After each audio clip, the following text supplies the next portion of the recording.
ಇವತ್ತು ಧರ್ಮಶಾಲೆಯಿಂದ ಹೋಗ್ತಿದ್ವಿ ಜೋಧ್ಪುರ್ಗೆ. ಸೊ ಇಲ್ಲಿಂದ 12 ಗಂಟೆಗೆ ಟ್ರೈನ್ ಇದೆ, ನಾವು ತಪ್ಪೋದು 4 ಗಂಟೆಗೆ. ನೋಡ್ತಿದ್ರಲ್ಲ ಅದು ಬಿಕಾನೇರ್ ಜಂಕ್ಷನ್.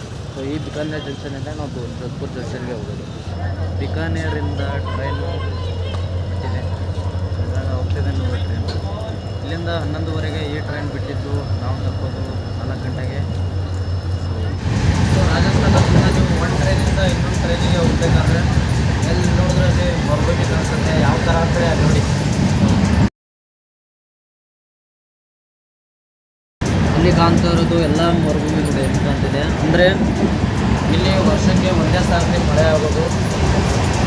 ಆ ಮಳೆಯಿಂದಲೇ ನಂಬಿಕೊಂಡು ಇಲ್ಲಿಯ ರೈತರು ಜಾಸ್ತಿ ಸಾಸಿವೆನ ಮತ್ತು ಗೋಧಿನ ಜಾಸ್ತಿ ಬೆಳೀತಾರೆ.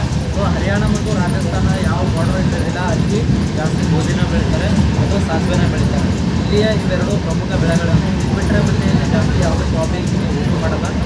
ಸೊ ಜಾಸ್ತಿ ಇಲ್ಲಿ ಜನ ಬಿಸ್ನೆಸ್ ಮೇಲೆ ನಂಬ್ಕೊಂಡಿದ್ದಾರೆ, ಬಿಸ್ನೆಸ್ ಮಾಡ್ತಾರೆ. ಲೆದರ್ ಜಾಕೆಟು ಈ ಥರ ಎಲ್ಲ ಬಟ್ಟೆನೇ, ಈ ಥರ ಎಲ್ಲ ಪ್ರಮುಖ ಕೆಲಸಗಳನ್ನು ರಾಜಸ್ಥಾನಿಯವರು ಮಾಡ್ತಾರೆ.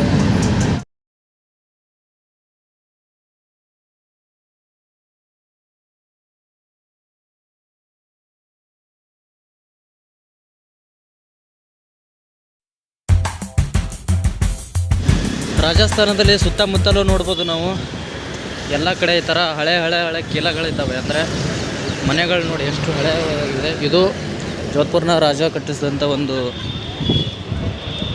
ಮನೆಗಳು ನೋಡಿ.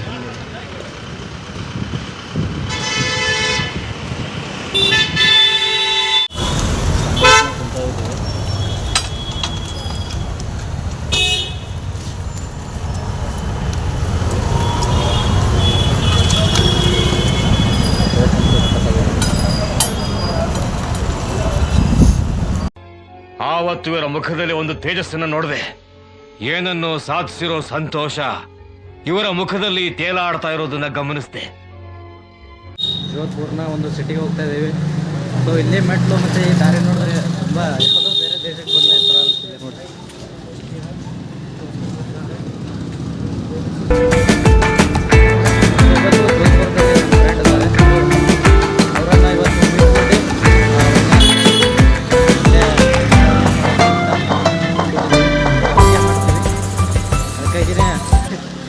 ಇಲ್ಲಿ ನೋಡಿದ್ರೆ ಯಾವುದೋ ಆಟೋ ಬರಲ್ಲ, ಓನ್ಲಿ ನಡ್ಕೊಂಡು ಹೋಗ್ಬೇಕು. ಆ ಜೋಧ್ಪುರ್ ಸ್ಟೇಷನಿಂದ ಇವಾಗ 4 ಕಿಲೋಮೀಟರ್ ನಡ್ಕೊಂಡು ಹೋಗ್ತಾ ಇದ್ದೀವಿ. ಅಪ್ಪ ಈ ಮೆಟ್ಲಂತೂ ನೋಡ್ಬೋದು ಸುಮಾರು ಹೆಂಗಿದೆ ನೋಡಿ. ಇನ್ನೂ ಮೇಲೆ ಹಂಗೆ ಗುಡ್ಡ ಹತ್ಕೊಂಡಂಗೆ ಹತ್ಕೊತಿದ್ದೀವಿ. ಆ ಕಡೆಯಿಂದ ಅಲ್ಲಿ ನೋಡಿ ಕೆಳಗಡೆ ಮತ್ತು ಮೇಲೆ ಹಿಂಗೆ. ಅಪ್ಪ ನಮ್ಮ ಕತೆ ಮುಗೀತು ಗೈಸ್. ಇದು ಕೋಟೆಗೆ ಹೋಗುವ ದಾರಿ, ಮುಂಚೆಲ್ಲ ಕೋಟೆಗೆ ಹೋಗೋ ದಾರಿ ಹಿಂಗಿತ್ತು. ಇವಾಗ ಸ್ವಲ್ಪ ಹಳೆ ಥರನೇ ಇದೆ. ಸ್ವಲ್ಪ ಆ ಕಡೆ ಈ ಕಡೆ ಮನೆಗಳನ್ನು ಮಾಡಿಬಿಟ್ಟಿದ್ದಾರೆ.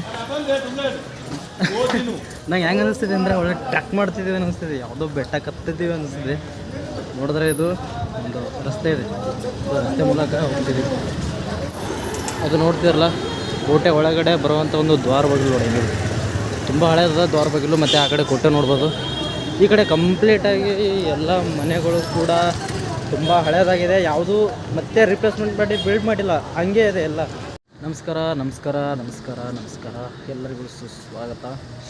ಸೊ ಫೈನಲಿ ನಾವು ಬಿಕಾನೇರಿಂದ ಬಂದು ಸದ್ಯ ಇವಾಗ ಆಶ್ರಮದಲ್ಲಿ ಇದ್ದೀವಿ. ನಾನು ಎಲ್ಲೇ ಹೋಗಿದ್ರೂ ಕೂಡ ಆಂಜನೇಯ ಸ್ವಾಮಿಯ ದೇವಸ್ಥಾನದಲ್ಲಿ ಉಳ್ಕೊತೀನಿ. ಸೊ ಅದರಲ್ಲಿ ಜೋಧ್ಪುರದಲ್ಲಿ ಈ ಆಂಜನೇಯ ಆಶ್ರಮ ತುಂಬ ಚೆನ್ನಾಗಿದೆ. ಅಂದರೆ ಇವತ್ತು ನಾವು ಎಷ್ಟು ದಿನ ಬೇಕಾದರೂ ನಾನು ಸ್ಟೇ ಆಗ್ಬೋದು ಇಲ್ಲಿ. ರಾಮ್ ಅಂತಾನೆ ಪ್ರಸಿದ್ಧ ಇರುವ ಈ ಆಂಜನೇಯ ಅಂತ ಆಶ್ರಮ ತುಂಬ ಚೆನ್ನಾಗಿದೆ ನೋಡಿ. ಒಳಗಡೆ ಆಂಜನೇಯ ದೇವಸ್ಥಾನ ಇದೆ. ಶೂ ಹಾಕೊಂಡಿದ್ದೆ, ಸೊ ಅದಕ್ಕಾಗಿ ನಾನು ಹೋಗಂಗಿಲ್ಲ. ನೋಡಿ ಈ ಕಡೆಯಿಂದ ವ್ಯೂ ಹಿಂಗೆ ಕಾಣುತ್ತೆ. ಅಂದರೆ ಜೋಧ್ಪುರ್ನಲ್ಲಿ ಸ್ವಲ್ಪ 4 ಕಿಲೋಮೀಟ್ರು ಊರು ಹೊರಗಡೆ ಬಂದರೆ ಈ ಆಶ್ರಮ ನಮಗೆ ಕಾಣಲಿಕ್ಕೆ ಸಿಗುತ್ತೆ. ಸೊ ಇಲ್ಲಿ ನಮ್ಮ ಫ್ರೆಂಡ್ ಇದ್ದಾರೆ. ಸೊ ಅವನದು ಸಜೆಷನ್ನಿಂದನೇ ಇಲ್ಲಿ ಬಂದಿರೋದು. ಸೊ ಅವನು ಕೂಡ ಇಲ್ಲೇ ಇರ್ತಾರೆ. ಅವ್ರ ರಿಲೇಷನ್ನಲ್ಲಿರುವಂಥ ಇಲ್ಲಿಯ ಮಠಾಧೀಶರು ಅವ್ರ ರಿಲೇಷನ್ನು. ಸೊ ಅದಕ್ಕಾಗಿ ನಾವು ಸ್ಟೇ ಮಾಡಿದ್ದೀವಿ. ಲೊಕೇಶನ್ ಮಾತ್ರ ತುಂಬ ಚೆನ್ನಾಗಿದೆ. ನೀವು ನೋಡ್ಬೋದು, ಅಲ್ಲಿ ಕಾಣುತ್ತಲ್ಲ ಅದು ಮೆಹನ್ಗಢ್ ಫೋರ್ಟ್, ಇಲ್ಲಿಂದ ಕಾಣುತ್ತೆ. ಸೊ ಇಲ್ಲಿಂದ ಕಾಣ್ತಿಲ್ಲ, ಅದು ನಾವು ಟ್ರೆಕ್ ಮಾಡೋಕ್ಕೆ ಅಲ್ಲೊಂದು ಕೋಟೆ ಕಾಣ್ತಿದೆ ನೋಡಿ. ಅಲ್ಲಿ ಕೂಡ ಹೋಗ್ಬೋದು. ಸೊ ಅಲ್ಲಿ ನಾನು ಎಕ್ಸ್ಪ್ಲೋರ್ ಮಾಡಲಿಕ್ಕೆ ಹೋಗ್ತೀನಿ. ಮತ್ತು ಆ ಕಡೆ ಒಂದು ಇದು ಕಾಣುತ್ತೆ ಮ್ಯಾನ್ಗಢ್ ಫೋರ್ಟ್. ಸೊ ಸುಮಾರು 1500 ವರ್ಷಗಳ ಹಿಂದಿಂದ, ಅಂದರೆ ಮಹಾಭಾರತ ಕಥೆಗೂ ಕೂಡ ಅದು ಜೇಂಟಿದೆ. ಆ ಥರ ಒಂದು ಸ್ಟೋರಿ ಇದೆ ಆ ಮ್ಯಾನ್ಗಢ್ ಫೋರ್ಟಲ್ಲಿ. ಸೊ ಅದನ್ನು ಕೂಡ ನೋಡಲಿಕ್ಕೆ ತುಂಬಾ ಇಂಟ್ರೆಸ್ಟ್ ಆಗಿದೆ. ಸೊ ಅದನ್ನೆಲ್ಲ ಎಕ್ಸ್ಪ್ಲೋರ್ ಮಾಡಬೇಕಂತ ಅಂದ್ಕೊಂಡಿದ್ದೀನಿ, ಎಕ್ಸ್ಪ್ಲೋರ್ ಮಾಡ್ತೀನಿ.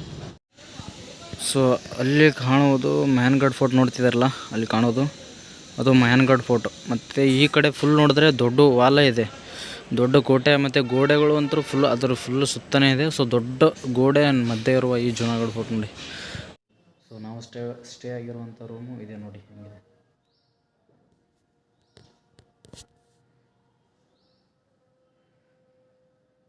ನಮಗೆ ಬೇಕಾಗಿರುವಂಥ ಅಂದರೆ ಒಂದು ಬೆಡ್ ಕೊಟ್ಟಿದ್ದಾರೆ, ಕಾಟ ಕೊಟ್ಟಿದ್ದಾರೆ. ಸೊ ಇಲ್ಲೇ ಬ್ಯಾಗು.